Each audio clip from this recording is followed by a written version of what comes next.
In ancient Nigeria, before the whispers of colonial winds reached the shores, a kingdom was nestled deep in the forest of the southern region.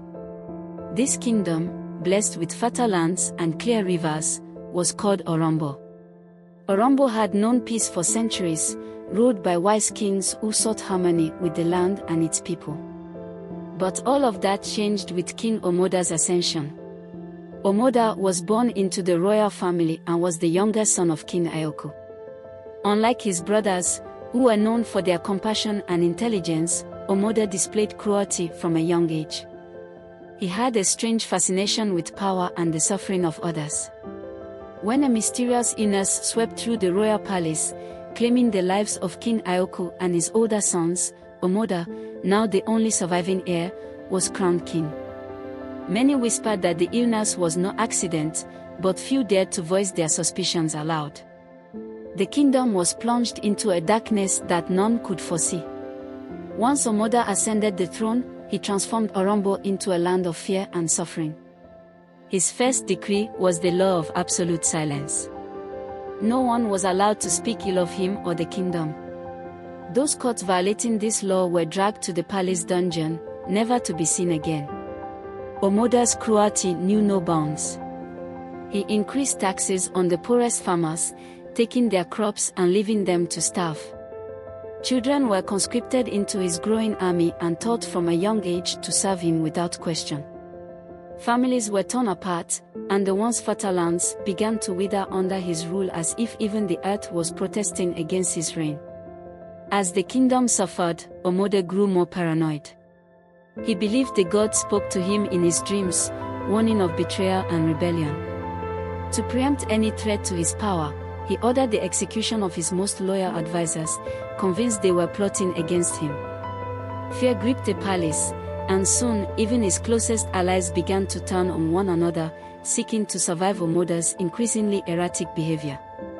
One stormy night, as lightning cracked across the sky, a cloaked figure arrived at the palace gates. The guards, too afraid to question the visitor, allowed them passage. The figure, an elderly woman with eyes that shimmered like the stars, stood before King Omoda in his grand throne room. "I have come to offer you a gift, King Omoda," she said in a voice that echoed through the room. Omoda, intrigued but suspicious, leaned forward. "What gift could you give me that I do not already have? I am the most powerful king in all the lands." The old woman smiled. "You may have power, but you do not have truth. The truth you seek lies not in the palace walls but in the heart of your people. You have ruled with fear, and are blind to what truly matters." Omoda scoffed, but something in the woman's words unsettled him. She handed him a small mirror and said, "This mirror will show you the truth, but beware, once you see it, you can never unsee it." Without another word, the woman vanished into the shadows. King Omoda, believing the woman's gift to be a mere trinket, dismissed her warning and hung the mirror in his private chambers. One night, unable to sleep, he gazed into the mirror. At first, he saw only his reflection. But slowly, the image began to change. He saw his kingdom, not as the grand empire he imagined, but as it truly was, broken, depressed, and crumbling under the weight of his tyranny. He saw the faces of the villagers, gaunt and hollow-eyed, their children starving.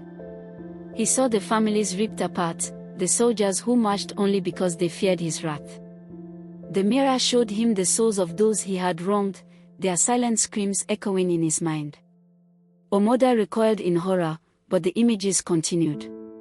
He saw his palace walls closing in on him, the once loyal soldiers sharpening their blades, preparing for the rebellion brewing beneath the surface.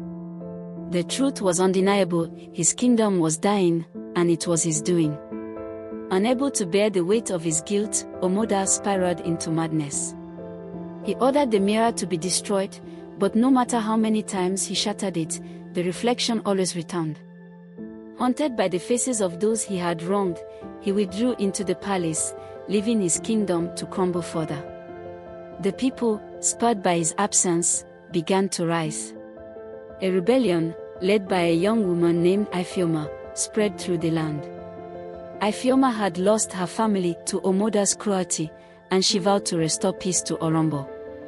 The people rallied behind her, united in their desire to overthrow the tyrant who had brought so much pain. In a final act of desperation, Omoda locked himself in his chambers, clutching the mirror that had shown him the truth. When the rebels stormed the palace, they found him dead, the mirror shattered at his feet. But even in death, the faces of those he had wronged seemed to linger, as if his soul could never escape the truth he had tried to ignore. With Omoda's death, Ifeoma took the throne, and the kingdom slowly began to heal.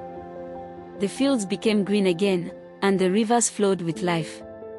The people, once oppressed, found their voices and spoke freely of the horrors they had endured. Omoda's reign became a cautionary tale, passed down through generations. The mirror, now a symbol of truth, was kept in the palace as a reminder that no leader, no matter how powerful, can rule without the trust and well-being of their people. Power, without compassion, only leads to ruin. The story of King Omoda is a timeless reminder that tyranny and cruelty will always lead to destruction. Leaders must rule with wisdom, compassion, and a deep respect for their people, for power is not given to oppress but to uplift. This tale of Orombo speaks to the eternal struggle between power and responsibility, showing that the heart of leadership lies not in control, but in understanding and justice.